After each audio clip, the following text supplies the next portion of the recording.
Boa noite a todos. Espero que me consigam ver e ouvir adequadamente. Espero que se encontrem todos bem e, acima de tudo, que estejam disponíveis hoje para podermos falar de um tema relacionado com um país que, para todos os efeitos, não é assim tão falado quanto isso, sobretudo aqui no Ocidente, e em parte vamos até poder compreender, muito provavelmente, o porquê temos muita informação que é pouco ou quase nada referida nos órgãos de comunicação social ocidentais. Vamos esperar só que venham mais pessoas, mas, para todos os efeitos, conforme prometido, eu tinha agendado e já tinha preparado a referência ao caso da Hungria, porque a Hungria continua a ser um caso extremamente sério na União Europeia de resistência a qualquer tipo de ideais globalistas. E quando eu digo ideais globalistas, não é para se confundir com a globalização. Quando eu falo em globalização, naturalmente que falo em haver uma maior aproximação entre todos os povos, uma maior disseminação de um conjunto de dinâmicas que de facto ajudem a favorecer as relações comerciais, as relações pessoais. Quando eu falo de globalização, refiro-me a isto. Mas aquilo que eu estou agora a referir neste momento é o globalismo. E o globalismo é um movimento que já tem um propósito de proselitista, por assim dizer, ou seja, tem o propósito de disseminar um conjunto de ideais com vista a universalizar a forma de pensar e a forma de estar da comunicação e da população mundial como um todo. Portanto, convém nós distinguirmos, volto a insistir uma vez mais, na diferença entre globalista e globalização. São coisas completamente distintas. A globalização é, de facto, um fenómeno que é positivo, que visa, de facto, aproximar as pessoas. O fenómeno globalista visa já doutrinar todas as mais variadas populações a nível mundial para um conjunto de ideais.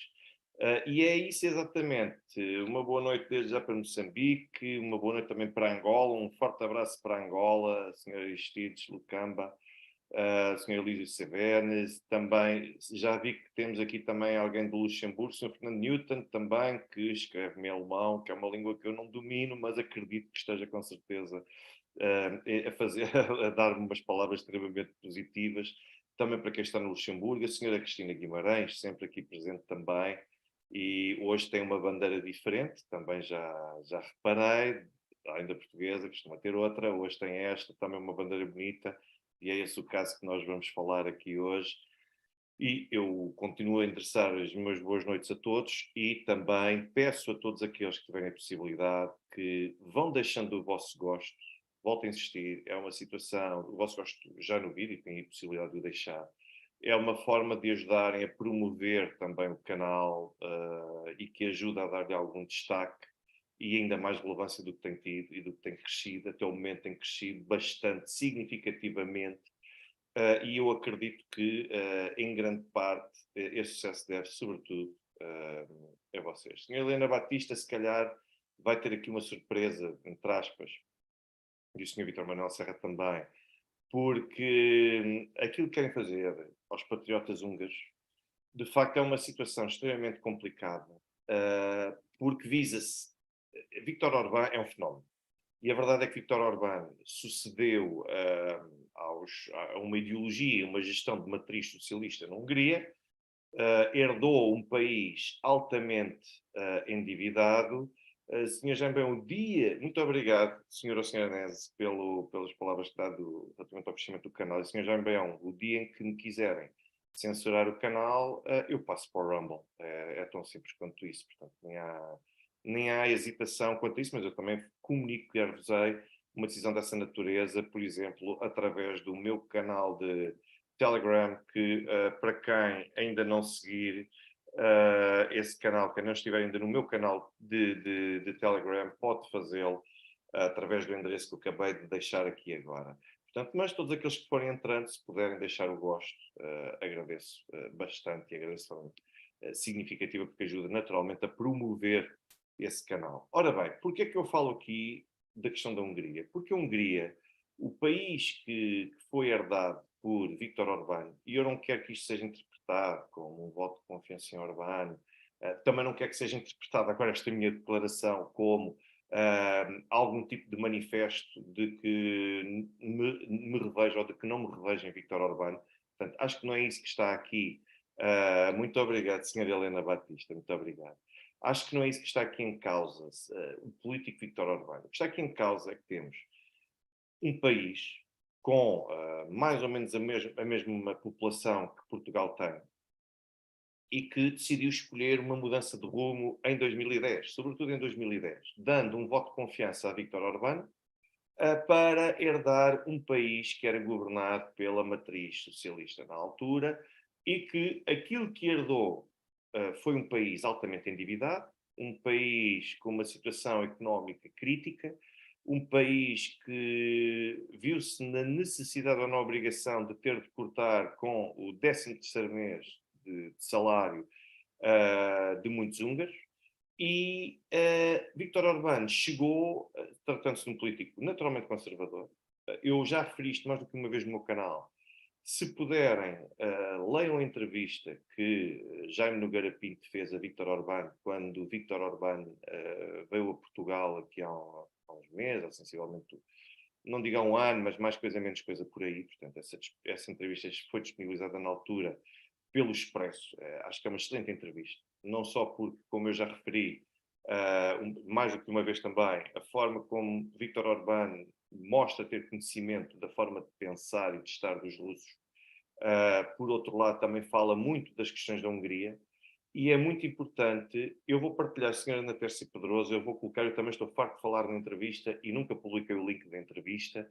Eu depois vou partilhar aqui o link dessa entrevista para todos vocês poderem ler se quiserem, porque mostra também a forma como Viktor Orbán entende a Hungria, a forma como os húngaros percepcionam a própria história contemporânea e o que é que terá levado esta mudança de poder que levou Viktor Orbán ao poder. Portanto, vamos lá ver.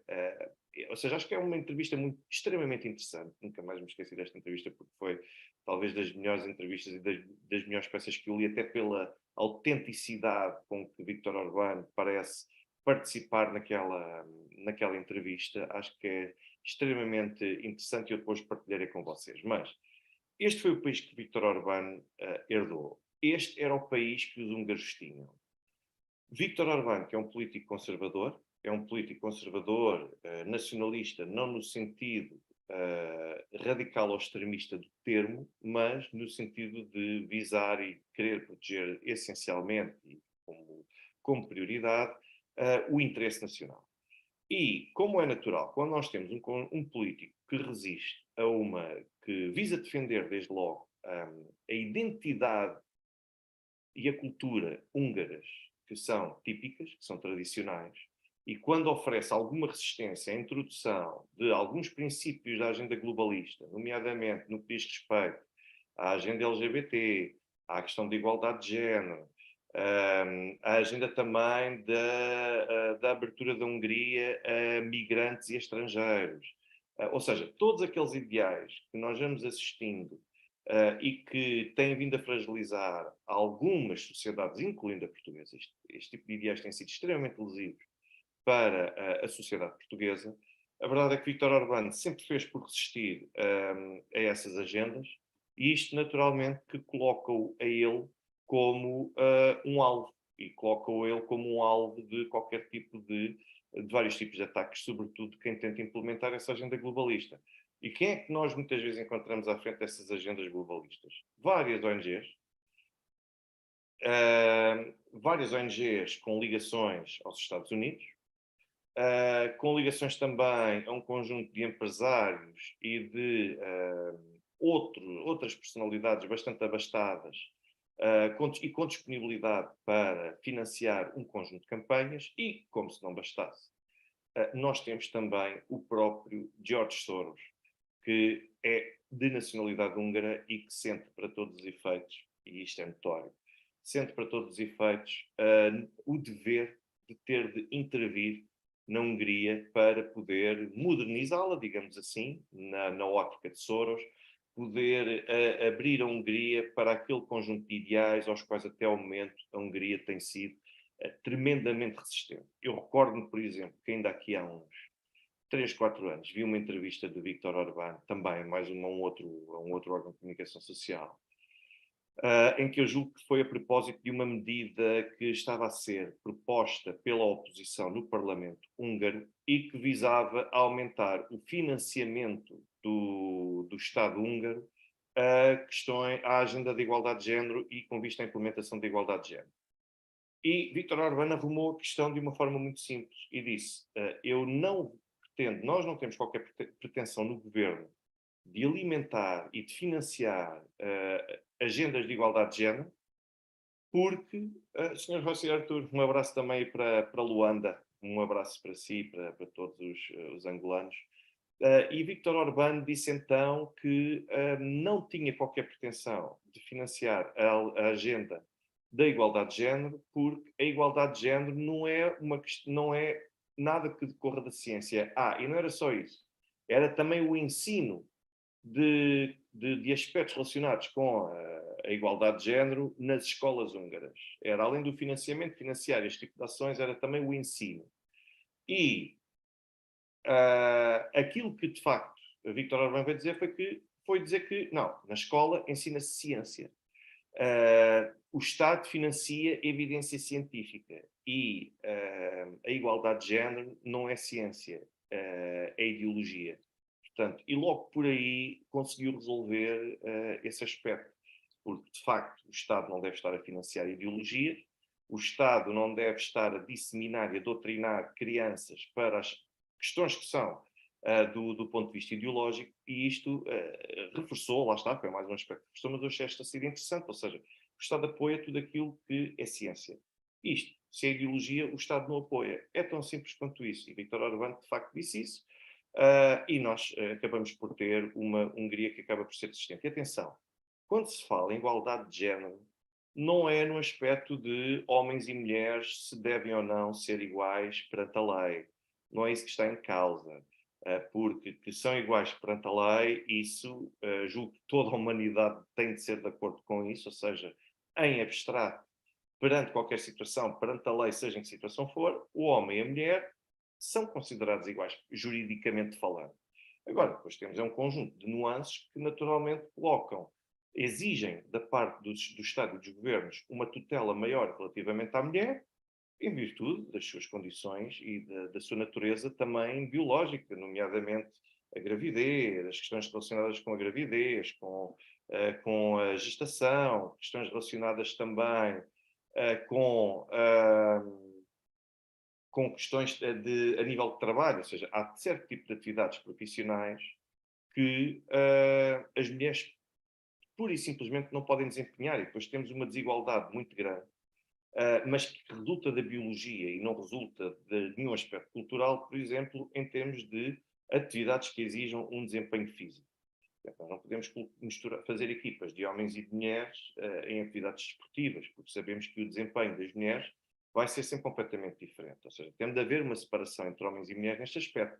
Isto não é igualdade ou desigualdade. Portanto, isto é uma questão de bom senso e de saber compreender a biologia, que é ciência tal como ela é. Agora, se me disser cargos de administração, cargos de exigência intelectual ou mesmo cargos físicos, que possam ser executados da mesma forma por um homem e por uma mulher, bom, aí parece-me indubitável que estão os dois iguais perante a lei. Mas a senhora Cristina Guimarães refere aqui a entrevista do primeiro-ministro húngaro Viktor Orbán com o Tucker Carlson. Por acaso, não sei quando foi, mas essa escapou-me. Tenho todo o interesse em ver isso. Há também quem me diga, quem me faça aqui referência, parece-me que é o senhor Jorge Pereira, que diz uma notícia em Espanha de uma criança de 12 anos pode escolher se quer mudar de sexo. E que, a meu ver, parece ser uma aberração completa permitir que crianças com 12 anos possam fazer uma alteração de sexo. Eu já referi aqui mais de uma vez. Eu ainda me lembro que li aqui há uns meses no The Economist que,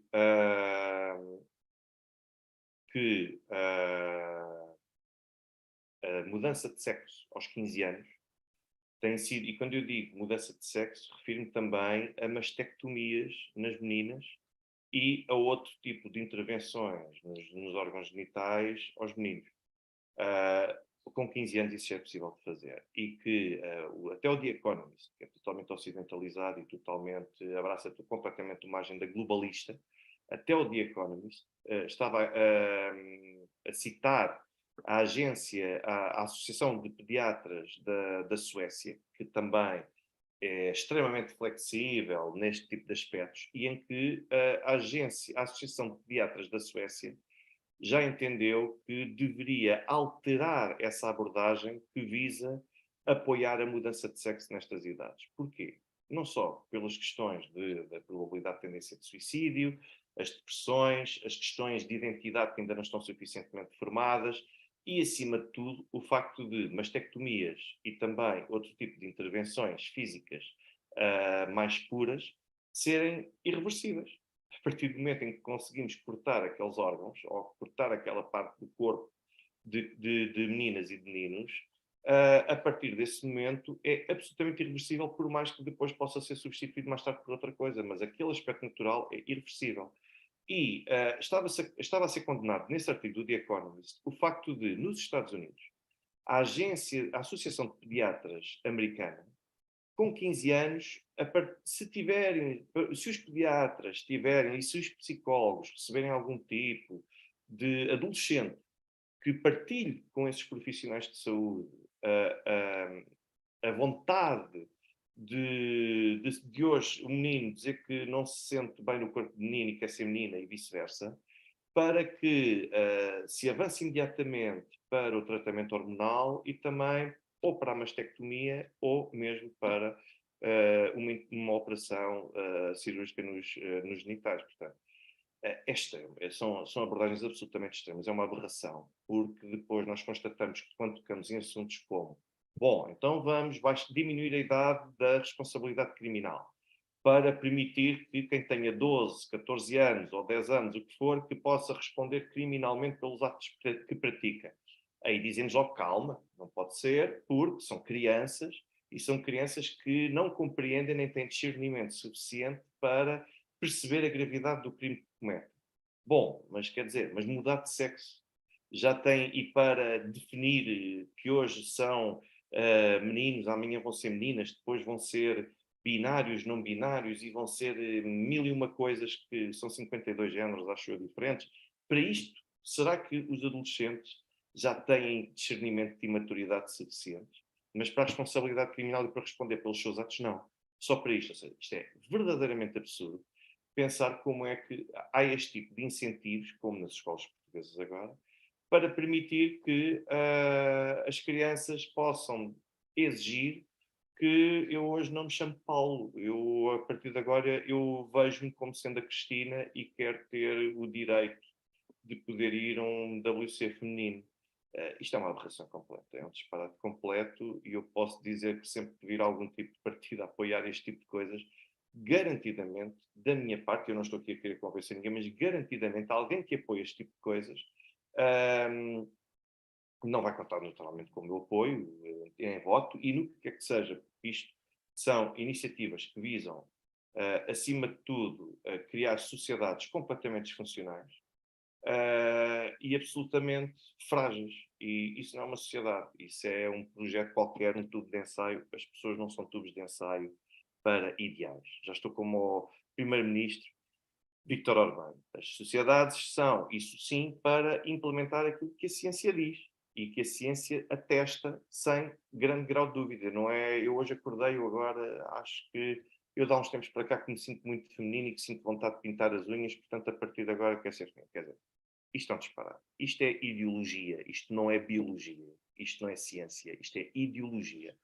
Alerto ainda aqueles que forem entrando para que se puderem, para porem o gosto neste mesmo direto, ajuda a promover o canal, não se esqueçam disso, é sempre muito importante. Mas vamos voltar então a Vítor Orbán. E Viktor Orbán tem vindo, naturalmente, a ser considerado um foco de resistência na Hungria relativamente a todo este tipo de práticas que querem transformar uma sociedade num manicômio. Eu recordo que, por exemplo, em 2018, quando estive em Budapeste, não é por acaso que o grande mote das eleições parlamentares, das legislativas, um abraço para Coimbra, Sr. Filipe Serrano, o grande mote do partido de Viktor Orbán, que é o Fidesz, nas eleições legislativas de 2018, o mote era Stop Soros. Parar o Soros. Porquê? Porque o George Soros tinha muitas ambições de entrar em território húngaro, além de ele ser húngaro, mas para poder disseminar um conjunto de ideais que, na prática, aquilo que iriam trazer como resultado seria o afastamento de Viktor Orbán e do seu Fidesz do poder. Nós hoje temos, por exemplo, a Open Society Foundation, que é a fundação do George Soros. Eu já falei aqui nela, por exemplo, a propósito da intervenção na Ucrânia e a participação da fundação de Soros, que é a Open Society.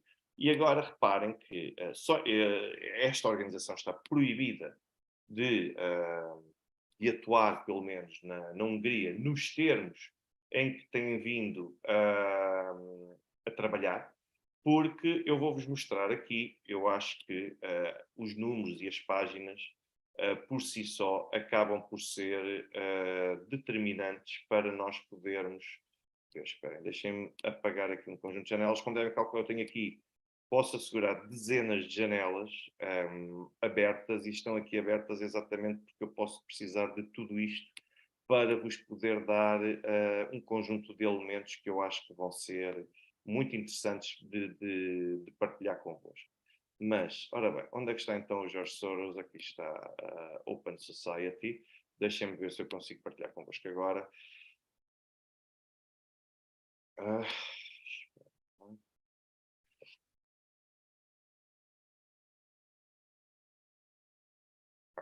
Aqui está. Então, a Open Society, eu já consigo.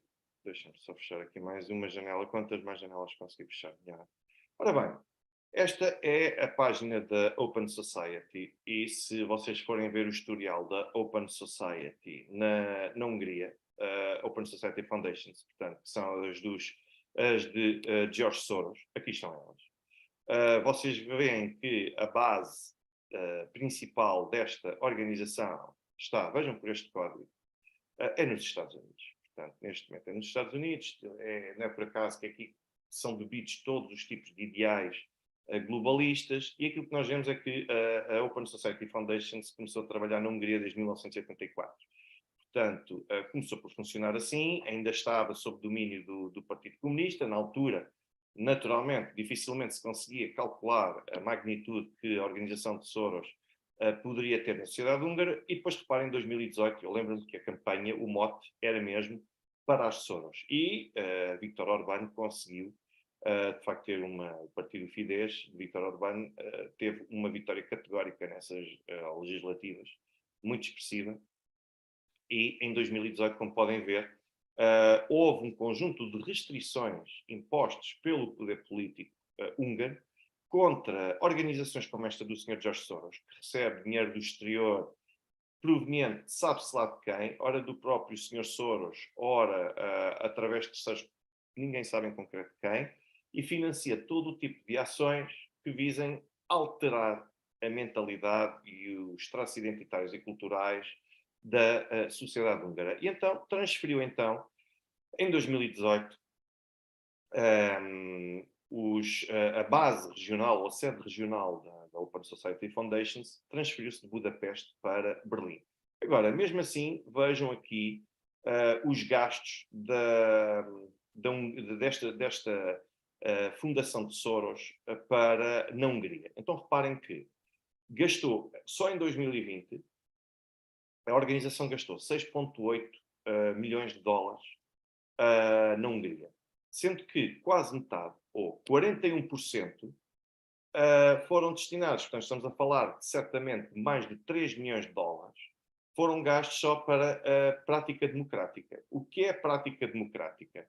Outros 3% para Human Rights, Movements e Institutions, outra para Saúde e Direitos, portanto, como vocês veem, igualdade e antidiscriminação, portanto. Mas o que é isto da prática democrática? Basicamente é organizar ações e conteúdos programáticos para trazer até si pessoas da sociedade civil, associações também de privados e de civis húngaras, e basicamente doutrinar essas mesmas pessoas e passar-lhes um conjunto de ideais com os quais elas depois possam fazer pressão sobre o governo e possam até fazer campanha política para poder disseminar esses mesmos ideais. Portanto, estas campanhas que fundações como a de Soros fazem, basicamente fazem isso mesmo, ou seja, são ações de proselitismo, ações de evangelização, por assim dizer. E depois reparem que, se eu for procurar todos os resultados em que esta Open Society Foundation dê conta de conteúdos relacionados com a Hungria, nós encontramos aqui um conjunto de referências à intervenção vejam, pronto, os requerentes de asilo na Hungria, é este tipo de campanhas de uma sociedade sem fronteiras, em que todos possam entrar, basicamente, e, aliás, nem propósito, em Portugal está a ser preparada a regularização de mais de 150 mil migrantes que se encontram em Portugal. Claro que regularizando-se essa situação, e muitos deles com a atribuição de cidadania, vocês sabem o que isso significa. Significa mais eleitorado propício para votar num conjunto de políticas de esquerda. Portanto, em teoria, é isso que visa este tipo de campanhas. E não é por acaso também que este tipo de movimentos e de partidos políticos pretendem ver esta questão da abolição de fronteiras. É que se conseguirem abolir as fronteiras, conseguem ter um conjunto de pessoas que partilham os mesmos ideais que eles e depois podem ser decisivos através dos instrumentos democráticos, como são, disse exemplo, as eleições. Mas já vos mostrei aqui o que o Sr. Soros esteve a fazer e que tem andado a fazer para todos os efeitos na Hungria, isto só para começar. Associado ao projeto do Sr. Soros e à intervenção que o Sr. Soros tem na Hungria, é muito importante nós percebermos que existe um conjunto de outras entidades que também têm uma participação na política húngara, de certa forma significativa e extremamente interessante e digna de estudo. Portanto, além da Open Society Foundation, nós, e que também, já falei dele, por exemplo, no caso da Ucrânia, da forma como a organização Soros está presente na Ucrânia, nós temos ainda, por exemplo, ainda na semana passada, eu sei que já alguém falou disso aí, mas nós temos a USAID com participação e com uma tentativa de intervenção e de ingerência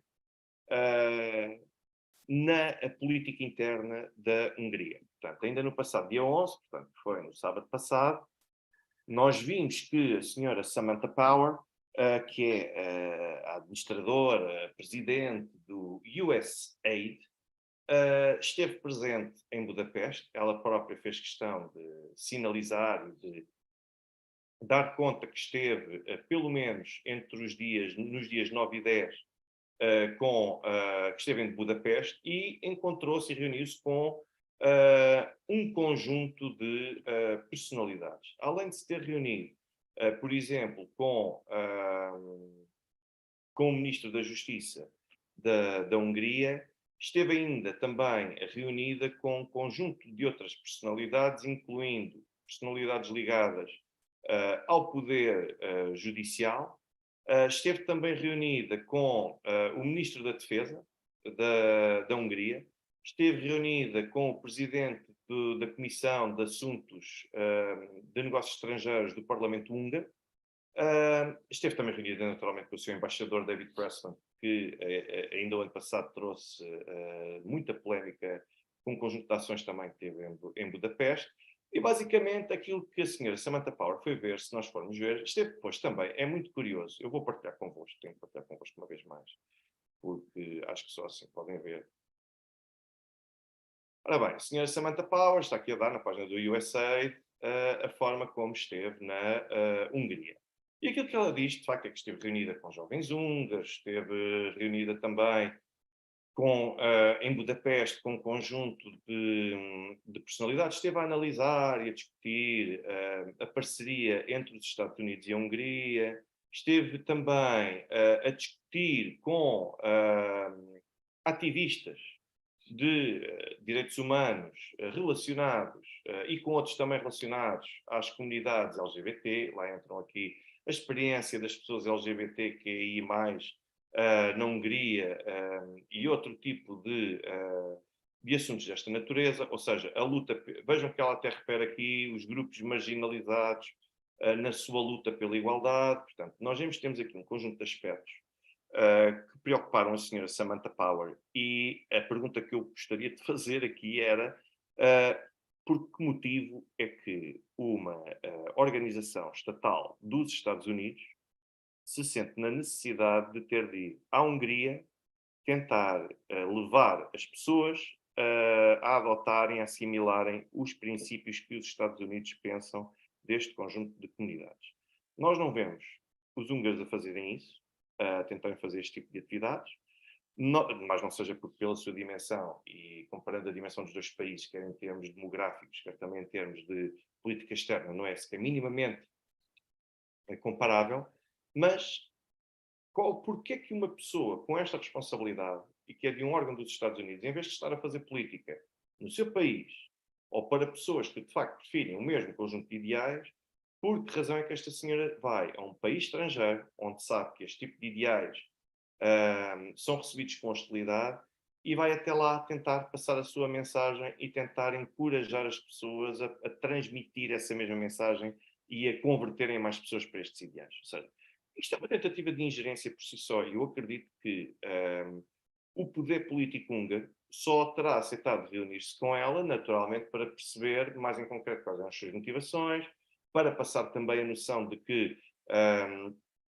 este tipo de ações, para que a senhora naturalmente pense duas vezes, porque não é permitido todo o tipo de coisas na Hungria, e se a senhora acha que lá porque vem dos Estados Unidos, chega a Budapeste e agora vamos começar aqui a disseminar ideias LGBT, direitos humanos, etc., e apoio à democracia na Europa Central. Bom, mas a Hungria tem democracia, a Hungria tem eleições, a Hungria tem liberdade de expressão, a Hungria tem um conjunto de outros aspectos. Agora, se as pessoas decidem em favor de um determinado político, por que motivo é que se entende que a democracia está em risco num país com estas características? Portanto, quer dizer, isto parece-me uma tentativa grosseira de ingerência e parece um pouco, a expressão até pode cair mal, mas parece-me um pouco que a senhora Samantha Power quis apalpar terreno relativamente ao poder político húngaro, e, por outro lado, o poder político húngaro também quis apalpar terreno com a senhora Samantha Power, basicamente para tentar mostrar-lhe alguma resistência e, ao mesmo tempo, para querer compreender e estudar a senhora.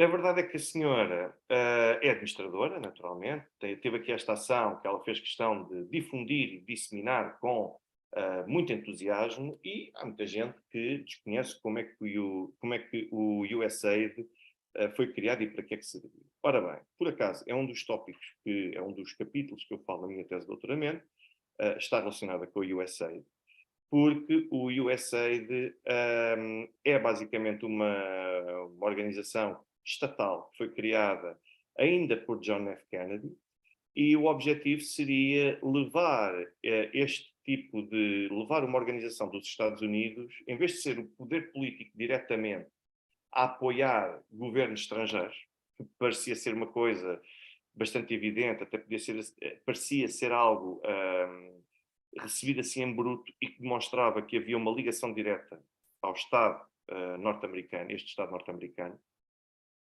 através de uma organização que fosse exclusivamente dedicada ao auxílio e às ajudas a prestar a outros países e outros povos, talvez as coisas pudessem ser vistas, a imagem pudesse ser outra e tudo pudesse ser visto de outra maneira.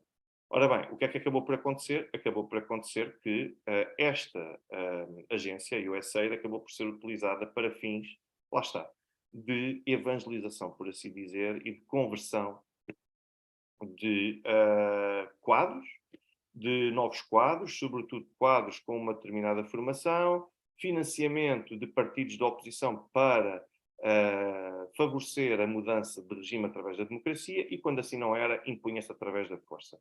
Um dos casos, dos casos mais flagrantes que nós tivemos foi desde logo no Brasil, em 1963, salvo erro, 62, 63, salvo erro, foi a mudança de poder do Brasil para uma ditadura, e depois tivemos também, para o regime de ditadura, portanto, podemos chamar assim, dessa forma, ou pelo menos para um domínio autoritário sob controle militar, mas depois tivemos mais tarde também, ao fim de cerca de 10 anos de iniciativas a financiar a oposição, a recrutar quadros, a formá-los, a fazer tudo, no Chile nós tivemos os famosos Chicago Boys, que, ou seja, os altos quadros professores da Universidade de Chicago, que, já chilenos, que iam para Chicago, bebiam toda aquela doutrina económica keynesiana, os princípios keynesianos e o liberalismo para poder contrariar a política socialista ou de nacionalizações e de domínio dos estados de recursos económicos e por assim dizer, e depois voltaram para o Chile para tentar fazer escola. Pela via democrática não conseguiram fazê-lo, então nós tivemos naturalmente aquilo que aconteceu com Salvador Allende e com a ascensão de Augusto Pinochet ao poder. Portanto, começou por aqui, tivemos um conjunto de outras intervenções e o USA basicamente acabou por servir como um instrumento de financiamento de oposição e como um instrumento de instabilidade. Portanto, a senhora Samantha Power ainda hoje, o que é que a senhora vai fazer à Hungria? Bom, vai naturalmente reunir-se com um conjunto de associações com as quais poderá manter uma aproximação maior em termos de relações e depois poderá, e sim, financiar essas operações que, por sua vez, estão ligadas ao poder político. Isto para vos dar um breve resumo do famoso USAID, porque eu acredito piamente que o USAID acaba por ter aqui uma finalidade de ser instrumentalizada para uma organização instrumentalizada para fins de ingerência, para fins intervencionistas. Ora bem, uma outra organização extremamente importante, e já que falámos na USAID e também no Open Society, é depois perceber tudo aquilo que está a ser feito na Hungria, uma vez mais ligado aos Estados Unidos, para poder, de certa forma, fragilizar o poder de Viktor Orbán. E eu vou-vos mostrar um tweet que foi publicado em outubro de 2022 pelo embaixador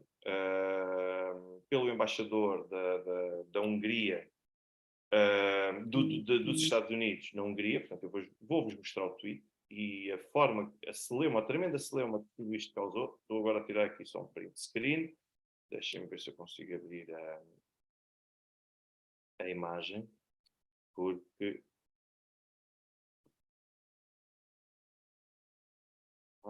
vou partilhar convosco aqui a imagem.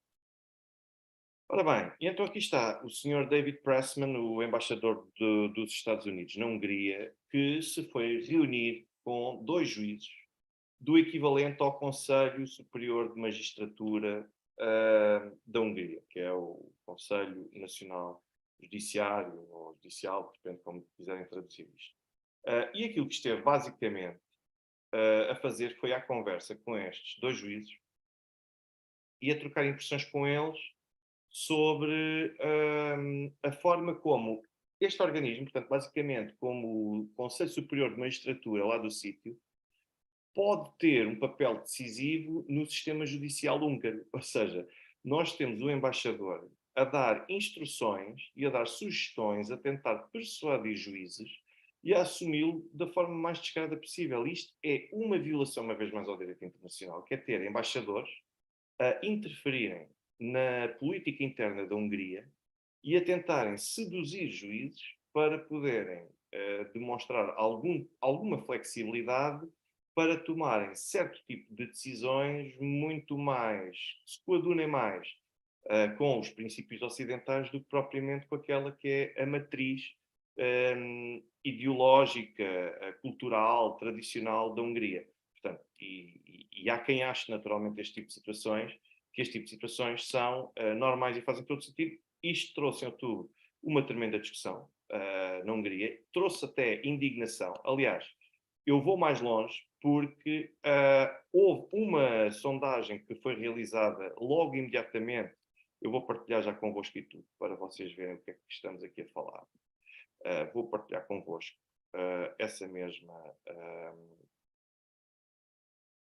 mudança, esse estudo de opinião, que mostra uma mudança e um posicionamento bastante crítico dos húngaros relativamente a este incidente com o embaixador David Pressman.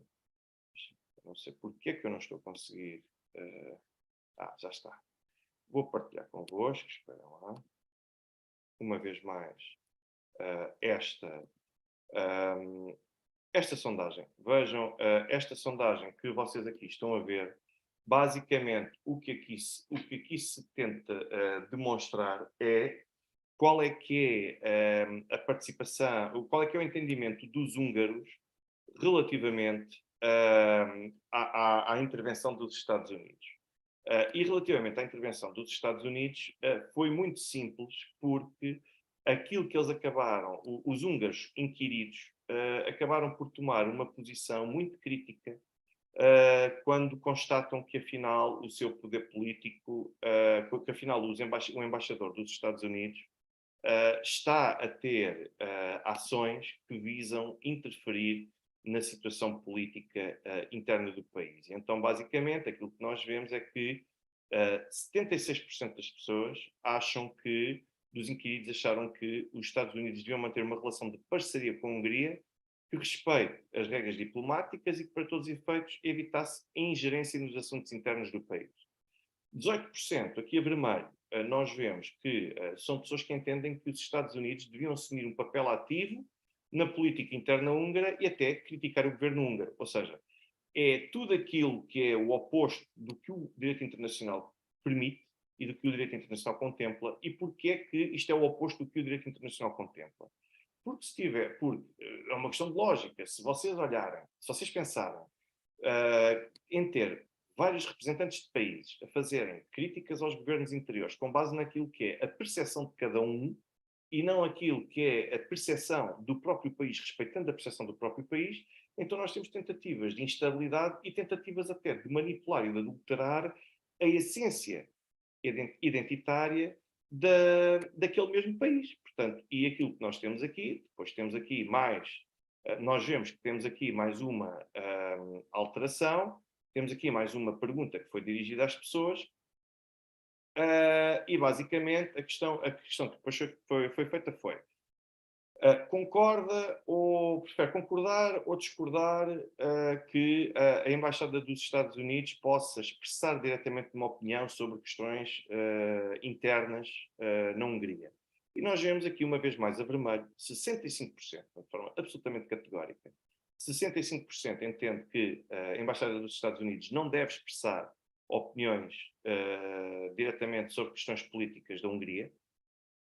E 31% entendem que sim. Claro que nós depois, quando começamos a olhar, as pessoas vêm falar em ditaduras, as pessoas falam que a democracia está em perigo na Hungria. Portanto, as pessoas podem vir com todo o tipo de teorias e de narrativas para tentar justificar a ação deste tipo de ações ingerentes na Hungria.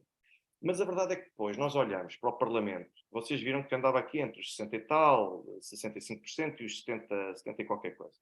Era por aí que estava uma posição contra a ingerência em como deveria haver respeito aos soberanistas. Depois as pessoas dizem que não, o Orbán é que tem uma política autoritária e tudo mais. Bom, nas eleições de 2022, eu recordo que o Parlamento húngaro tem 199 deputados.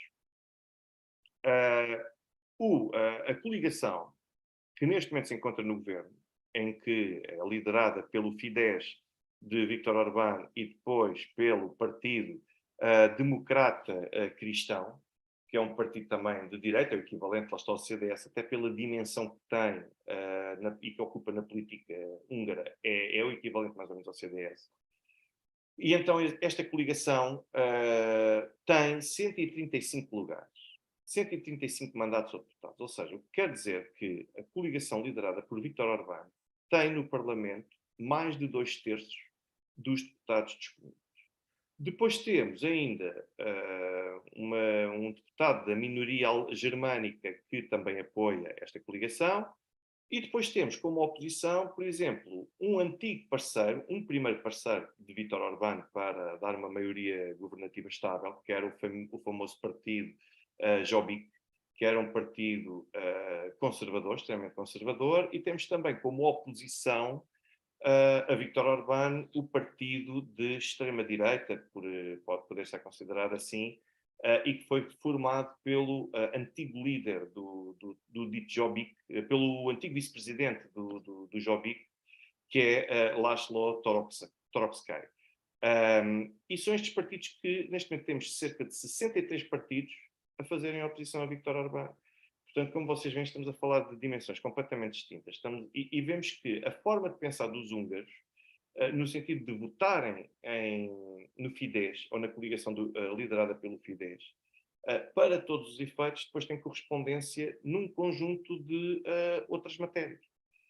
Por exemplo, eu posso até partilhar convosco que, para vocês conseguirem compreender a forma de funcionar das pessoas, vou partilhar convosco mais uma sondagem. Deixem-me ver se eu a consigo colocar aqui para partilhar. Sabem que a oposição concorreu unida nas eleições na Hungria e tem vindo a tentar mostrar algum tipo de união, porque percebem que é a única forma de conseguirem derrubar e pelo menos desafiarem a liderança de Viktor Orbán. O resultado é muito simples. É que se em 2018 Viktor Orbán venceu em todos os círculos eleitorais, em 2022 continua a vencer, só perdeu um.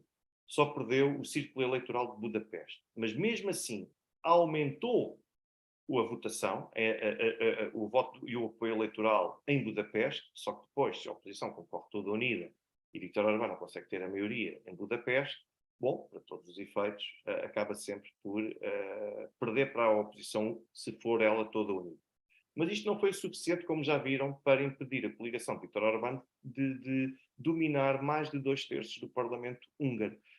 E aquilo que nós temos depois também de compreender é que, quando olhamos para estes números, nós podemos ver que, tirando Budapeste, e isto vem uma vez mais trazer aquela perspectiva dos grandes centros urbanos, terem aqueles locais onde se encontram uma determinada inclinação em termos eleitorais, contrastando com o resto do país e com todas as outras localidades.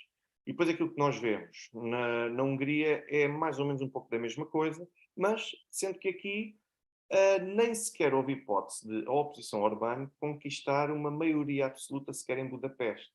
E não só não conseguiu isso, como foi completamente atropelada em todos os outros círculos eleitorais, e o primeiro-ministro Viktor Orbán conseguiu, ainda assim, como eu referi, aumentar em 2% os votos que teve em Budapeste face às eleições anteriores. Portanto, mesmo assim, continua a ser extremamente insuficiente. Então, o que é que a oposição decidiu fazer? O partido maioritário da oposição decidiu seguir um pouco o modelo daquilo que existe no Reino Unido, que é o chamado governo sombra. E o que é o governo sombra, para quem não está familiarizado com esta expressão e com a dinâmica do Reino Unido? O governo sombra, em traços gerais, é quando a oposição forma também, atribui determinadas áreas de responsabilidade para um conjunto de elementos, que é uma forma de mostrar, se fôssemos nós o governo, este seria o nosso ministro da Saúde, este seria o nosso primeiro-ministro, este seria o nosso ministro da Justiça, e aquela pessoa acaba por ser porta-voz para aquelas matérias que são atribuídas sob a sua competência. Isto permite, de certa forma, fazer com que depois venham para o exterior e junto à comunicação social e dos outros meios, permitir que as pessoas se familiarizem com aquelas figuras como se fossem elementos do executivo e ao mesmo tempo mostrar o que é que está feito, mal feito naquela área pelo governo e apresentar propostas. Ou seja, por isso é que é um governo de sombra. É alguém que de facto está na sombra do principal governo e faz ou contra-informação ou é uma forma também de fazer influência indiretamente. Ora bem, então, basicamente, em traços gerais, foi isso que o principal partido da oposição neste momento fez relativamente ao governo liderado por Viktor Orbán e a receptividade dos húngaros. E eu recordo que esta sondagem vem de 17 de outubro de 2022 e basicamente uh, os húngaros foram chamados a pronunciar-se sobre qual era a opinião deles sobre, relativamente a este governo de sombra. E nós vemos sobre se isto foi ou não bem recebido, basicamente era para as pessoas mostrarem se eram favoráveis ou desfavoráveis ao governo sombra ou ao governo paralelo, como também chamam na Hungria,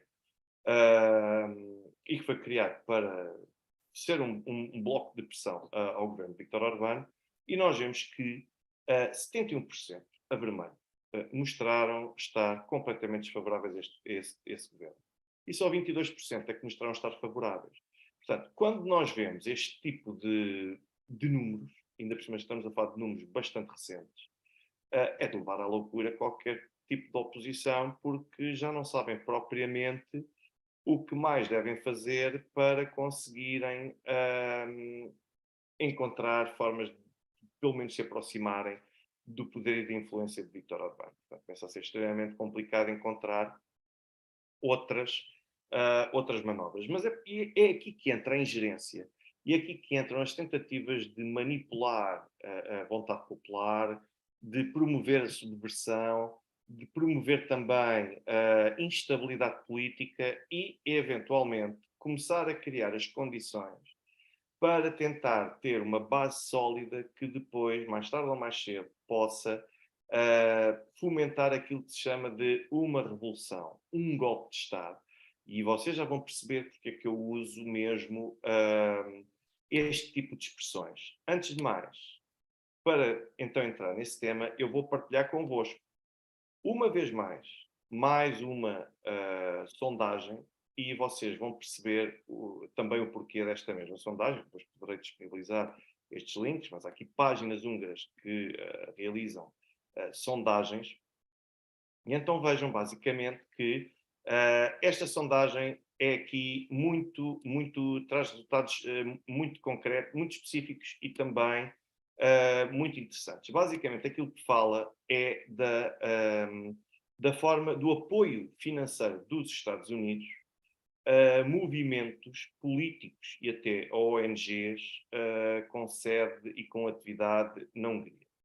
E basicamente aquilo que esta sondagem vai realizar, portanto, eles primeiro têm sempre têm sempre um espaço que visa fazer um enquadramento, basicamente, da situação, e aquilo que mostram é que houve um elemento que venceu do atual Presidente da Câmara, de uma das câmaras na Hungria, e que criou um movimento, o MMM, sendo que um dos M's é referente à Hungria, declararam que receberam 2 mil milhões de florinos húngaros em apoio por parte de organizações políticas estrangeiras, principalmente oriundas dos Estados Unidos, durante a campanha eleitoral. E então a questão aqui é, essa primeira questão que vocês aqui vêm a ver, basicamente pergunta, já ouviu falar deste escândalo? E aquilo que nós podemos ver é que os números de facto são absolutamente avassaladores, portanto 71% acabam por confirmar que já ouviram falar disso, 29% não ouviram falar.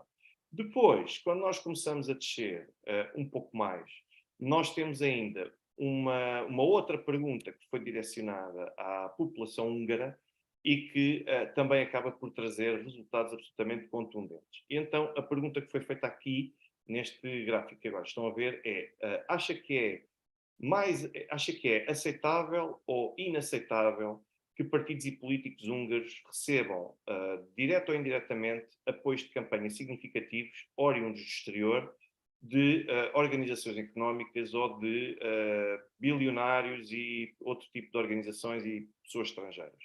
Como veem, quase 2/3, 62%, são absolutamente contra esse tipo de apoios, 34% são a favor. Portanto, eu acredito que, se calhar, os 34% sejam aqueles que entendem que é a única forma de o poder político ser financiado ou poder receber algum tipo de financiamento que tenha de passar naturalmente por este tipo de donativos. Eu recordo que na Hungria não é possível fazer doações a título de anonimato e só se pode receber doações por parte de privados que sejam identificados e até um máximo de 1,8 milhões de dólares. O que acontece aqui é muito curioso, porque este mesmo senhor que lidera este movimento, o MMM, o Peter Markizai, que também acaba por ser uma voz bastante conhecida, e que domina, digamos assim, a senda política como oposição, como uma das figuras da oposição, acabou por ter anunciado em finais do ano passado, ali na última quadra de 2022, que recebeu centenas de milhões de dólares em apoio financeiro dos Estados Unidos para as eleições de junho, para as eleições legislativas que se realizaram naquele ano.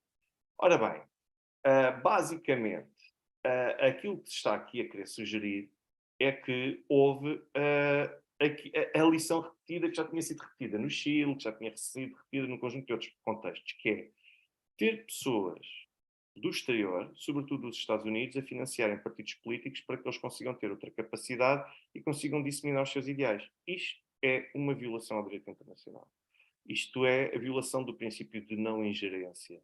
É o atropelo a um conjunto de regras que, no ponto de vista global, são inaceitáveis porque podem acabar por deturpar a verdadeira vontade popular e até mesmo a projeção dos movimentos. O que se pretende é que sejam movimentos genuínos, movimentos espontâneos, partidos políticos que cresçam a partir da vontade popular. E o que é que isso significa a vontade popular? Que se os civis quiserem financiar um determinado partido, os civis têm luz verde para poder financiar o partido.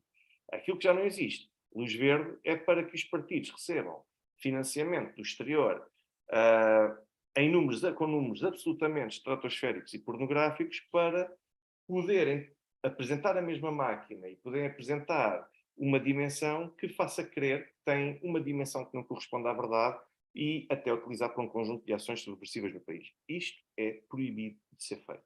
Ora bem, e porquê é que esta sondagem surgiu? Surgiu exatamente por causa disto, porque o MMM reconheceu que recebia esse tipo de apoios. E agora pergunto a vocês, bom, mas que tipo de apoios é que eles recebem? Que tipo de apoios é que eles acabam por... como é que eles conseguem receber estes apoios por parte do exterior? Muito bem, existe uma organização, e aqui uma vez mais que nós voltamos a entrar, existe uma organização na Hungria que é uma ONG e que tem como nome Action for Democracy. Eu vou já mostrar-vos exatamente a página do Action for Democracy para vocês verem que tipo de organização. Bom, tinha fechado. Isto está a fechar no instante, porque vocês veem que. Deixem ver se eu consigo partilhar convosco agora. Isto fica sempre um pouco mais lento, mas é para vocês verem que, basicamente, foi criada uma ONG com o nome Action for Democracy, portanto, em que o nome é todo ele muito motivador, é um nome bonito, sugere imensa coisa, portanto, estamos a falar deste mesmo projeto. Aqui está a página do Action for Democracy, uma ONG que está a funcionar na Hungria, que tem logo como pano de fundo um vídeo de Viktor Orbán, com Vladimir Putin, com Trump, com Erdogan, mesmo com Erdogan, portanto, mostra assim estas personalidades para fazer sugerir que Viktor Orbán é apenas mais um dos dos líderes autoritários por esse mundo fora e que beneficiam e que enriquecem à custa do Estado e que querem combater os valores democráticos. Começa logo por aqui, portanto, o site está extremamente profissional, como podem ver.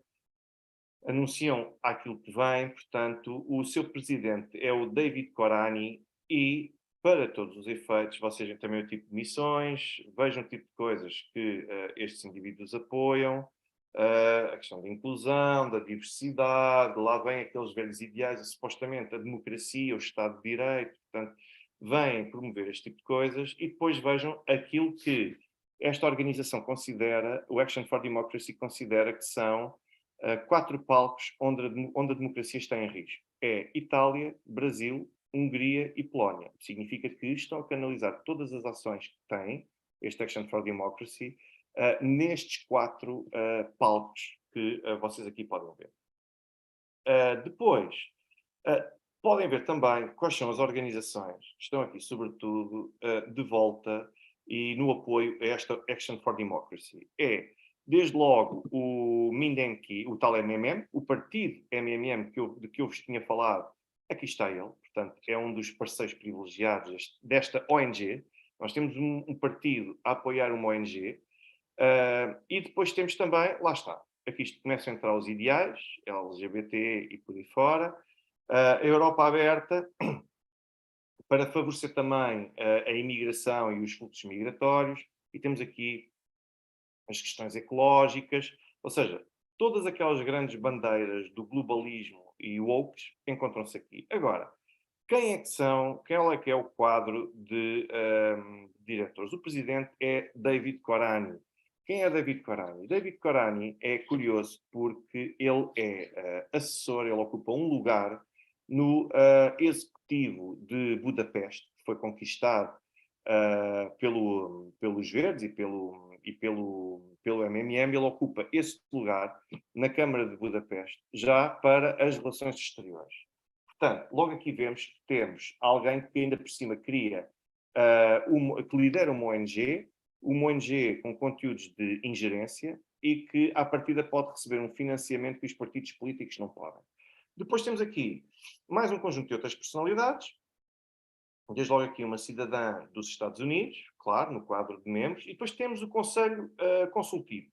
No Conselho Consultivo nós encontramos aqui Cathy Martin, por exemplo, uma magiar americana que desempenhou vários cargos, não só no Comitê para a Proteção de Jornalistas, mas também para a Human Rights Watch e para a New America Foundation. Portanto, logo aqui nós vemos o tipo de pessoa que nós temos a fazer parte deste Conselho Consultivo. E se é um Conselho Consultivo, é alguém que sugere políticas, que dá orientações, que dá diretrizes e também é um facilitador de contactos um pouco por todo o mundo. Portanto, vejam logo, a Human Rights Watch, uma vez mais, acaba por estar aqui, direto ou indiretamente aqui, associada, e depois temos ainda também um conjunto de outras personalidades, dos quais eu iria destacar, deixem-me ver se aparece aqui ou não, o David Miliband, vejam, General Wesley Clark, portanto, dos Estados Unidos. O que é que um general dos Estados Unidos está a fazer numa ONG húngara e no Conselho Consultivo de uma ONG húngara? Portanto, expliquem, por favor. Isto é uma pergunta retórica, porque consegue perceber-se facilmente o que é que estão aqui a fazer. Francis Fukuyama também integra esta organização, e eu não sei onde é que está agora o David Miliband. Vejam também ligado ao poder político jordano, vejam o conjunto de Charles Gatti, Evelyn Farkas, que é uma personalidade, eu acompanho muitos canais de notícias, sobretudo estrangeiros, e a senhora Evelyn Farkas, tenho escutado muito fazer análise para a CNN e não só, CNN Internacional e não só. Portanto, como veem, uma vez mais as coisas estão aqui todas ligadas. Esta senhora não aparece aqui por mero acaso. E vejam que ela é a diretora executiva do Instituto McCain, de John McCain. Ou seja, uma vez mais, totalmente ligada e envolvida e comprometida com ideias e com o poder político dos Estados Unidos. Eu queria ver se via aqui o David Miliband, porque eu sei que ele está aqui, mas querem ver que se calhar é mesmo a única fotografia que não conseguiu.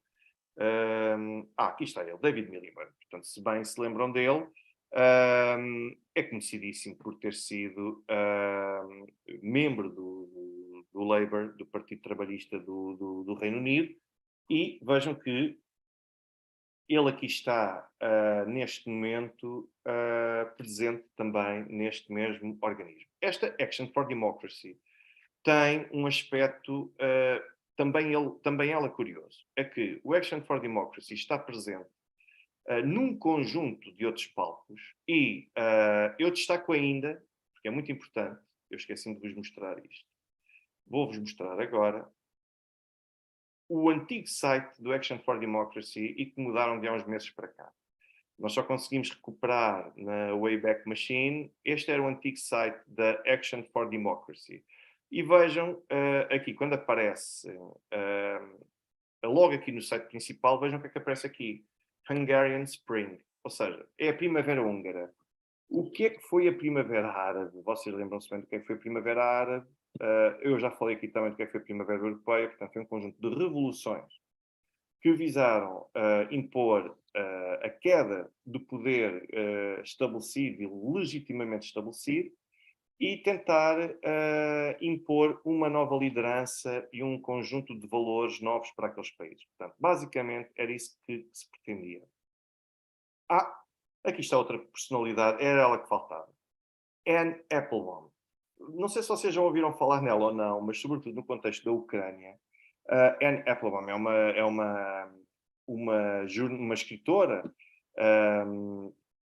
muito reconhecida por parte daqueles que defendem a Ucrânia, porque ela tem um livro, uma obra, sobretudo recentemente, sobre a questão ucraniana, e é naturalmente aclamada porque aquilo que diz da Ucrânia é absolutamente a favor daquilo que está a acontecer por Zelensky, é muito crítica da União Soviética e também do papel da Rússia, por isso é que é muito aclamada. Agora, o que é que tornou esta senhora especialista na Ucrânia? Não faço ideia. Tenho que perguntar, e menos ainda consigo compreender como é que esta senhora Anne Applebaum, a mesma que fala e que é especialista da Ucrânia, subitamente aparece aqui como um dos membros do Conselho Consultivo da Action for Democracy na Hungria. Portanto, ou seja, o que isto faz sugerir, naturalmente, é que esta senhora não é especialista em Ucrânia, esta senhora não é especialista em Hungria, esta senhora não é especialista em coisa nenhuma. Esta senhora está aqui devidamente mandatada para vir disseminar uma agenda com um conjunto de ideais, e não é por acaso que esta senhora depois se reúne e acaba por se encontrar aqui, porque naturalmente é uma pessoa para dar muita força e que tem alguma projeção e visibilidade social. Apenas isto. Portanto, de resto, a narrativa acaba por ser sempre exatamente a mesma. Mas isto era para vocês perceberem que eu tinha de recuperar no Wayback Machine, eu tinha de andar para trás para se poder perceber o que é que estava aqui em causa.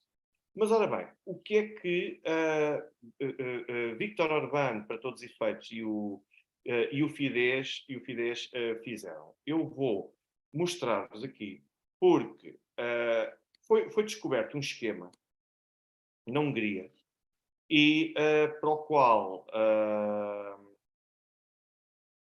qual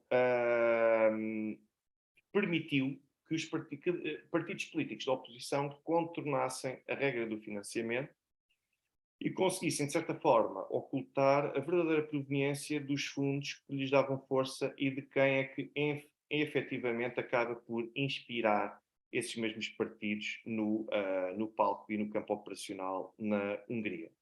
Como é que as coisas funcionam? Desde logo, nós temos o poder político dos Estados Unidos, que cria uma organização, muito obrigado, Sra. Maria Conceição, pelas suas palavras, e a todos os restantes também que fazem esse reconhecimento, e apelo uma vez mais a quem ainda não colocou, se puder, possa colocar o gosto, porque ajuda a projetar e a defender o canal e, de certa forma, a dar uma visibilidade diferente. Então, como é que funciona? Os Estados Unidos definem um alvo, e eu estou a colocar as coisas de uma forma muito crua e muito simples,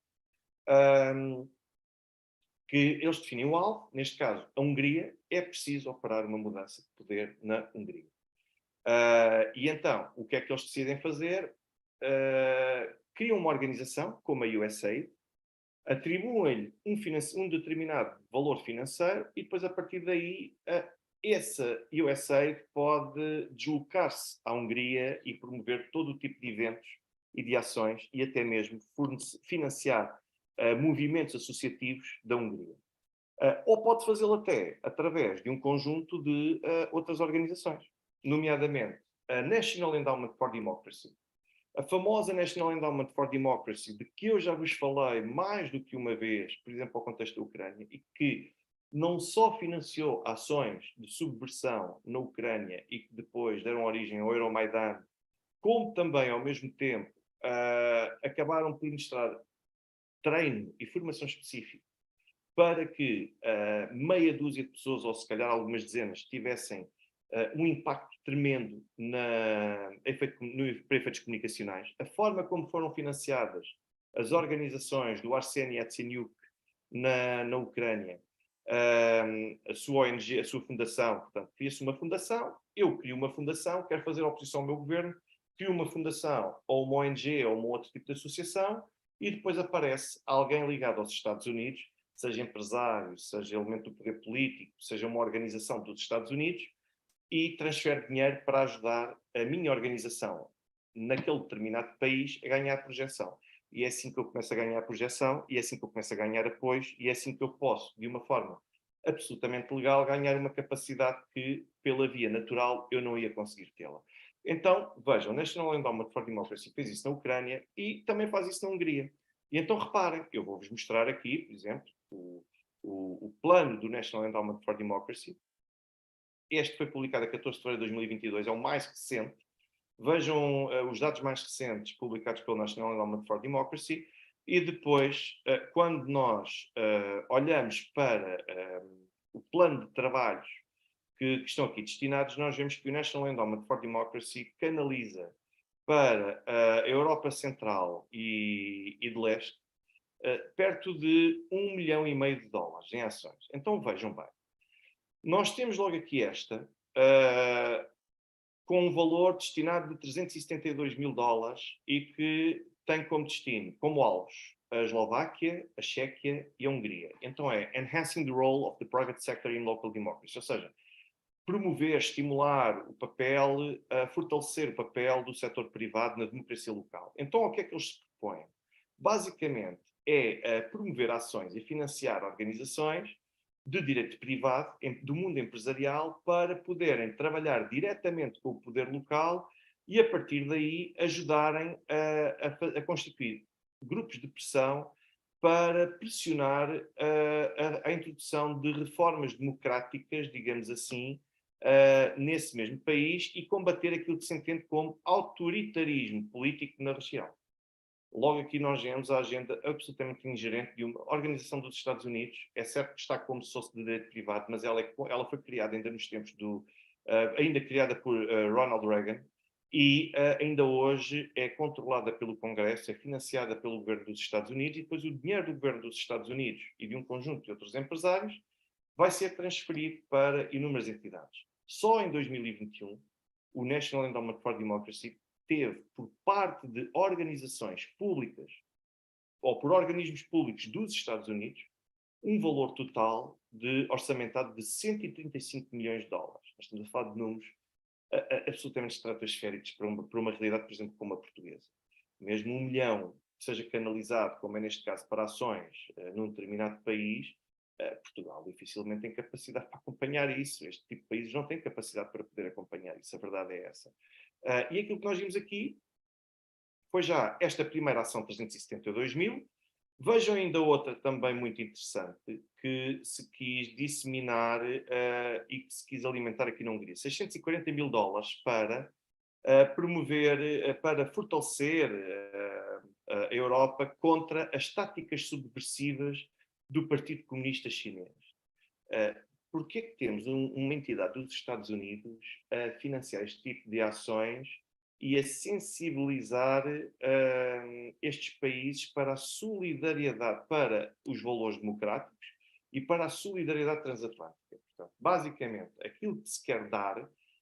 e depois, facilitar trocas de melhores práticas e políticas entre parlamentares, ou seja, o objetivo desta ação é deliberadamente levar pessoas ligadas ao National Endowment for Democracy, que professem os mesmos ideais que o NED, a reunir-se com parlamentares destes países, incluindo os húngaros, para sensibilizá-los para a campanha maligna do Partido Comunista Chinês para destruir o apoio aos valores democráticos e à solidariedade transatlântica. Está mesmo assim, a campanha maligna do Partido Comunista Chinês no sentido de tentar destruir os alicerces e o apoio aos valores democráticos e à solidariedade transatlântica. Então, paga-se 640 mil dólares para fazer uma lavagem cerebral aos parlamentares destes países que são aqui visados.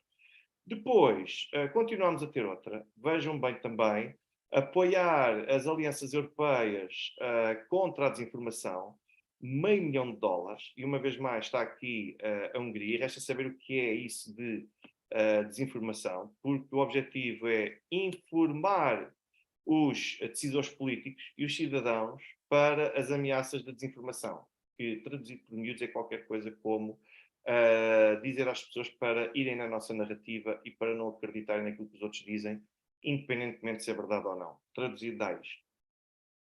Como veem, nós temos aqui um programa vastíssimo. A Hungria vem sempre aqui referida. E depois há um outro aspecto também curioso que eu até vou partilhar convosco, que é aqui as publicações anuais, em que aqui nós vamos ver o relatório anual de 2021, partilhado e publicado pelo National Endowment for Democracy, e eu agora nem sei onde é que isto está. Aqui está. Então vejam bem. No relatório anual, que aqui está, vejam que eles visam um conjunto de países, vejam a Bielorrússia, vem aqui referida, claro, tentativa de certa forma, doutrinar o poder político da Bielorrússia, ou opositores, a Moldávia, a famosa Moldávia. Vejam que é qualificado o governo moldavo como o novo governo pró-reformas. Portanto, para se fazer surgir que é uma coisa bastante positiva. E agora vejam a crise energética criada pela Rússia e as campanhas de desinformação na Bielorrússia. É a mesma coisa. E agora reparem o que é que aparece aqui relativamente à parte da Hungria. Então diz-se neste relatório de atividades de 2021 que na Europa Central e noutros Estados-membros, como a Hungria, e a Hungria vem mesmo aqui destacada, o programa para a Europa financiou iniciativas regionais para combater a desinformação e aumentou para combater a desinformação e a crescente influência maligna externa por parte de Rússia e China, bem como a responsabilização, a accountability e os direitos humanos. Portanto, mas reparem bem, é considerado que Rússia e China são atores que estão a promover a desinformação e têm vindo a aumentar a influência maligna. Isto é influência maligna externa, isto parece quase que estamos a falar de uma seita. A forma como estamos a falar de Estados e de governos, é no sentido de querer adjetivar da forma mais negativa possível para que as pessoas sintam repulsa por aqueles mesmos governos. Agora, demonstrem depois aqui no quadro onde é que está então essa influência maligna e onde é que está a desinformação e digam efetivamente porque é que acham que é influência maligna e desinformação. Não basta pôr isto. Mas isto é só para vocês verem que o National Endowment for Democracy funciona assim. E não é só o National Endowment for Democracy que funciona assim. Se nós formos ver a restante forma sobre e se nós formos ver a restante forma sobre como funcionam, muito obrigado, Sr. Jaime Baião, também pelo seu reconhecimento e pelas suas palavras, e agradeço a todos aqueles que continuam naturalmente a elogiar e a deixar aqui palavras extremamente positivas a meu respeito, mas vejam que eu vou também partilhar convosco aqui mais uma situação, porque ciente deste golpe, reparem que a ONG Action for Democracy recebeu em 2022 a magnífica soma de 7,7 milhões de dólares. Vejam bem a quantidade absolutamente inacreditável de valor financeiro e de capacidade financeira que uma só ONG acabou por receber. E depois destes mesmos 7,7 milhões, houve uma boa parte que foi direcionada para o partido MMM. Então, vamos lá ver uma coisa.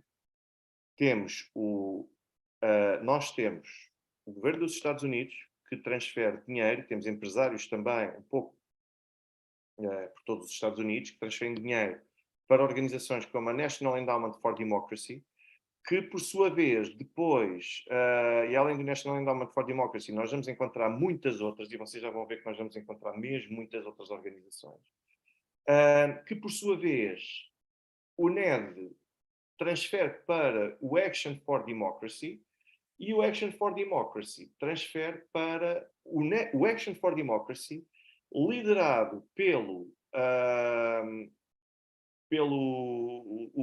David, que é presidente da Action for Democracy e que é ao mesmo tempo assessor e que ocupa um cargo no poder local, na Câmara Municipal, que está sob controle do MMM, acaba por pegar em dinheiro e financiar com isso o próprio partido para o qual ele é indicado. Portanto, vejam bem a promiscuidade que aqui existe num contexto desta natureza e a forma como se encontrou uma solução para contornar as regras de financiamento de partidos políticos e depois lá está, nós temos estes 7,7 milhões que ninguém sabe exatamente quem é que financiou, de onde é que vieram, quem é que participa.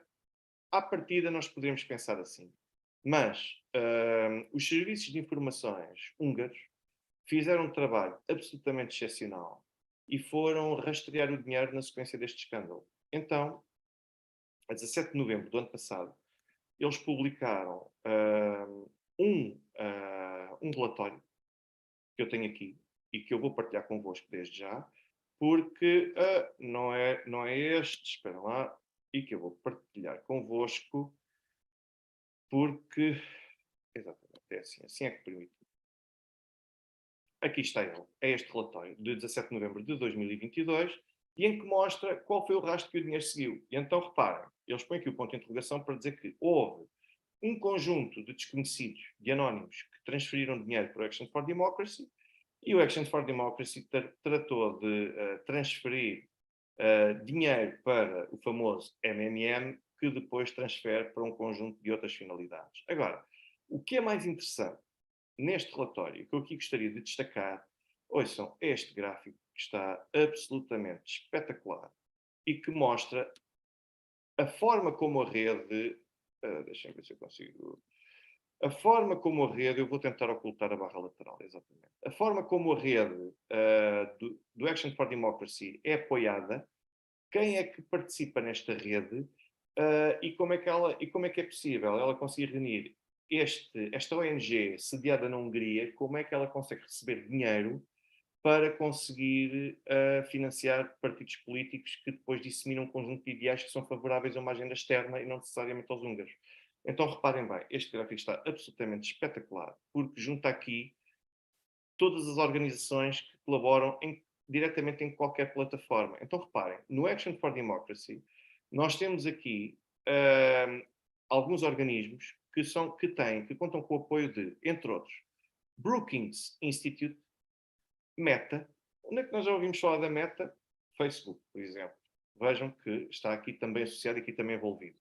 Albright Stonebridge Group, e reparem aqui noutro também muito curioso, Clinton Global Initiative, quem será? Temos aqui uma entidade dos 250 empresários espanhóis mais ricos, incluindo duas senhoras de apelido Solana, é espanhol, este círculo de empresários é espanhol. Temos os Repórteres Sem Fronteiras, temos o National Endowment for Democracy, temos o Blackstone Group, temos um conjunto de outras pessoas que vocês sabem, muitos deles que vocês também certamente conhecerão. Depois temos ainda também um grupo, Concórdia, que congrega ainda o quê?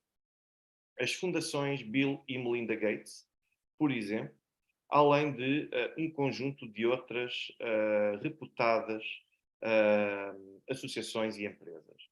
Se continuarmos a ver este mesmo gráfico, deixem-me ver se eu consigo ir mais para aqui, isto é um excelente trabalho de informações, nós vamos encontrar o Atlantic Council, o famoso Atlantic Council, o Conselho Atlântico, que tem um site próprio, onde o Presidente do Action for Democracy também acaba por ter ligações e intervenções, ou seja, estão todos relacionados uns com os outros. E depois vejam bem o que é que nós encontramos aqui. Chatham House, encontramos aqui também o Konrad Adenauer, o Centro Konrad Adenauer, que também apoiou na Ucrânia o partido de Vitaly Klitschko, que hoje é presidente da Câmara da Ucrânia, a NATO, National Endowment for Democracy, e vejam, depois até temos a Universidade Católica de Milão e a Universidade de Cork. Nós temos aqui gente para todos os gostos e feitios, é só procurarem o que é que vocês mais gostam. Mas não pensem que isto fica por aqui.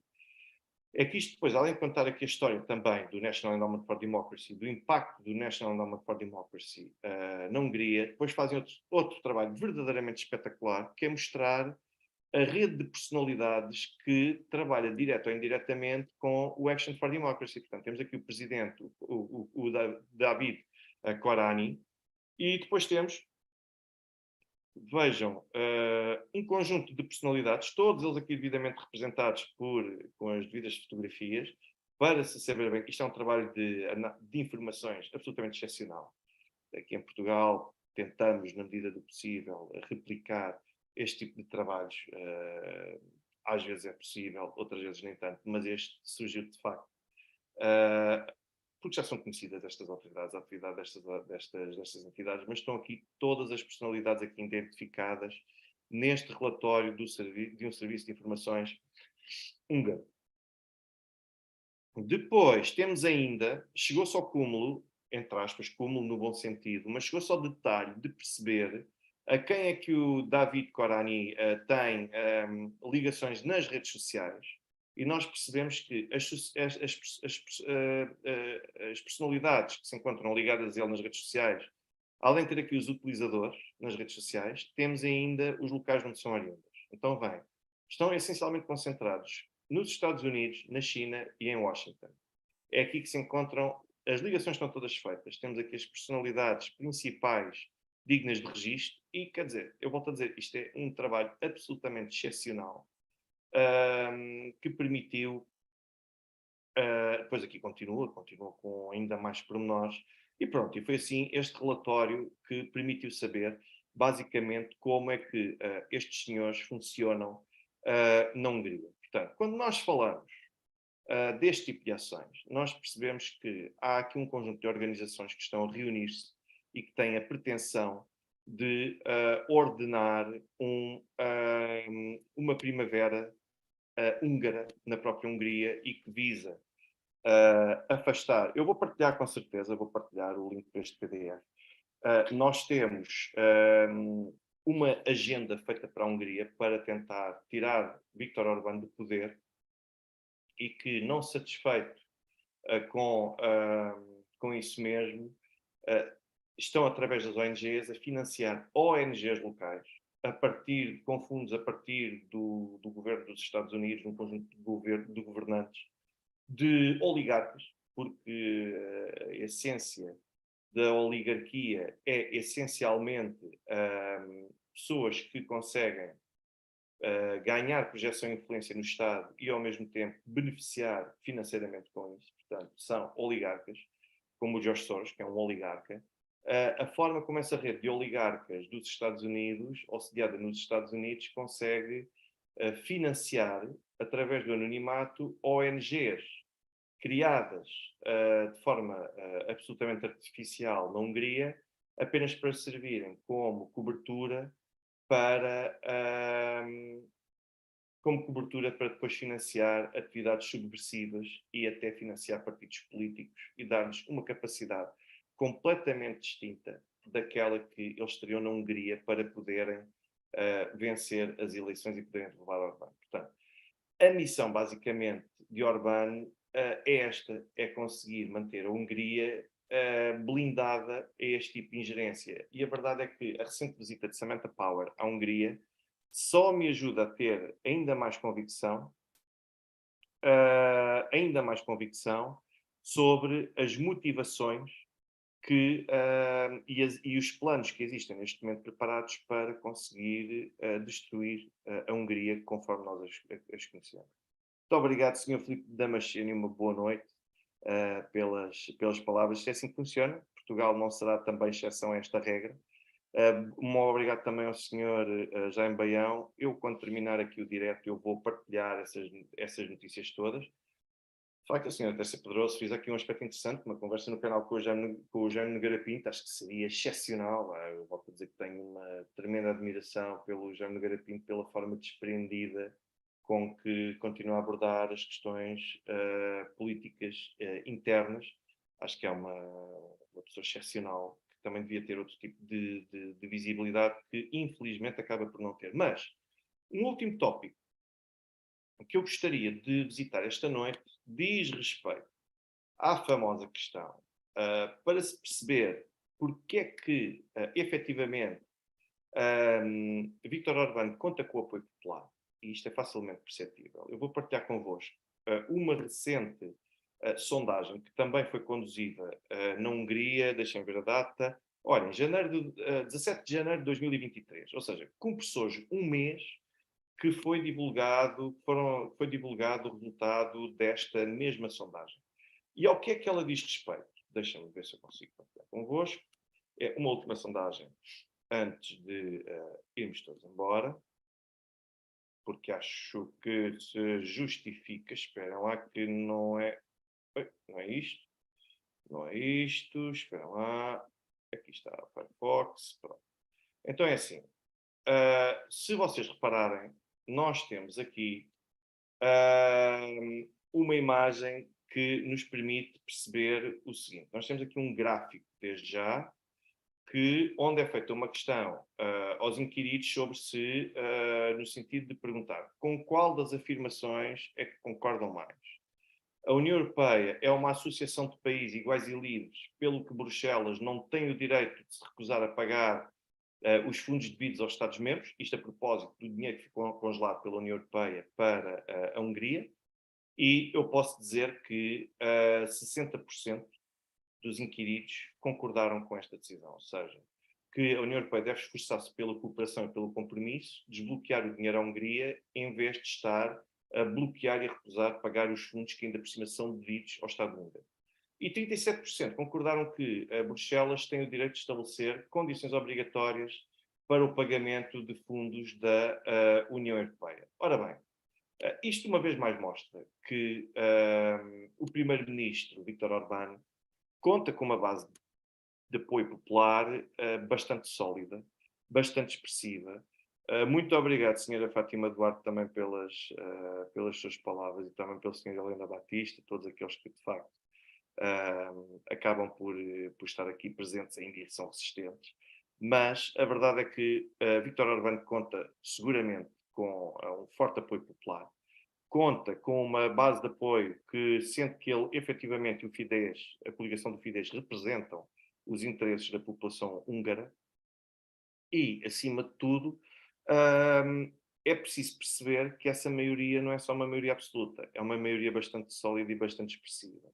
Portanto, e é contra tudo isto, é num quadro desta natureza, que a posição de Viktor Orbán está a ser ameaçada por um conjunto de interesses, sobretudo ligados quer ao mundo empresarial, quer também à agenda dita globalista. Porque o importante aqui é trazer a Hungria para aquilo que se entende como sendo o lugar certo. E é por isso que quando nós vemos a senhora Ursula von der Leyen fazer discursos incisivos e até palavras muito duras para com a Hungria, na verdade aquilo que está a tentar é isolar a Hungria, que é tudo aquilo que é o oposto dos valores europeus. Tudo aquilo que devia ser uma Europa multicultural, multipolarizada, e que de facto fosse uma Europa que caminhasse para consensos, aquilo que se está a tentar fazer é estrangular a Hungria para obrigar, de certa forma, a Hungria a falar a uma só voz. E, naturalmente que a Hungria aquilo que tem de fazer é lutar também pelos seus interesses. A Hungria não está no projeto europeu para ser meramente um instrumento ao serviço de um conjunto de agendas que sejam tudo menos húngaras. Ou seja, claro que tem de saber ceder um conjunto de aspectos, mas depois também há aqui um outro conjunto de aspectos em que a Hungria sabe que vai ter de ter essa intervenção. E a Hungria deveria ser vista como um exemplo para muitos outros, porque a verdade é que se Portugal, para todos os efeitos, está no projeto europeu e não é uma figura de resistência, quando nós olhamos para a Hungria, nós vemos que a Hungria ainda vai batendo o pé, ainda vai resistindo e obriga os restantes 26 a cederem perante um conjunto de reivindicações que são da Hungria. Ora bem, eu hoje, muito possivelmente, ficar-me-ia por aqui, porque parece-me que já falei bastante. Acho que já dei muita informação sobre a Hungria também para se perceber o que é que efetivamente se está a passar no país e a forma como o exterior está a criar condições para que mais tarde ou mais cedo a Hungria venha a ser uma futura Ucrânia, no sentido de instabilidade política, instabilidade social, e que possa ser mais um dos casos de ingerência que possam ser convertidos para os ideais ocidentais. Eu agradeço desde já a todos aqueles que todos os dias vão fazendo o financiamento e ajudam com contribuições para este canal, seja, muito obrigado, Sr. Fernando Newton, seja através do YouTube, seja através também do PayPal, do Revolut, do MBWay, através de todos os meios com que financiam o canal, é extremamente importante. Depois, eu agradeço imenso todos os gostos que colocam aqui nos diretos, porque esses gostos têm quase 300 hoje. Agradeço que coloquem aqui mais qualquer coisa. Muito obrigado, Sr. Ana Tércia Pedroso, pelas suas palavras e pelo reconhecimento. Todos aqueles que colocam gosto, todos aqueles que partilham os diretos do canal, que partilham os vídeos, que comentam o canal, que deixam aqui questões nos diretos, que fazem um reconhecimento, cada um à sua maneira, tudo isso é fundamental e é decisivo para que o canal continue a crescer, como tem crescido, e eu tenho a certeza que vai continuar a crescer, até para além do território português, já que começamos a ter aqui uma expressão muito boa no Brasil, em Angola, Moçambique e Cabo Verde, espero que na Guiné-Bissau também, na lusofonia sim, portanto, o canal vai crescendo e isto é graças a vocês sobretudo. Portanto, claro que eu dou os conteúdos, mas se não contasse com esse apoio e também com os vossos complementos, com as vossas dúvidas, nada disto seria possível. Alerto-vos ainda que continuem abertos as inscrições para a segunda edição do curso O Sistema Político na Rússia. Portanto, quem tiver interesse em ficar a conhecer o sistema político na Rússia, eu vou ministrar uma sessão, não amanhã e domingo, mas no fim de semana, no próximo fim de semana, e depois nos últimos, nos dias 26 e 27 também de fevereiro, num horário noturno. Portanto, quem tiver interesse, aliás, 27 e 28 no horário noturno, dias 25 e 26 no horário das 10 da manhã ao meio-dia, porque é fim de semana. Quem tiver interesse em saber um pouco mais, em conhecer o sistema político na Rússia, eu sugiro que, de facto, que faça essa inscrição e que fique a conhecer como é que as coisas efetivamente funcionam na Rússia, em vez de se deixarem ir por outras vozes amarguradas relativamente ao país e, pior do que estarem amarguradas, é estarem desinformadas. O meu muito obrigado a todos por terem aqui estado presentes esta noite e até uma próxima, que se não for amanhã, será domingo, estou eu em querer. Boa noite.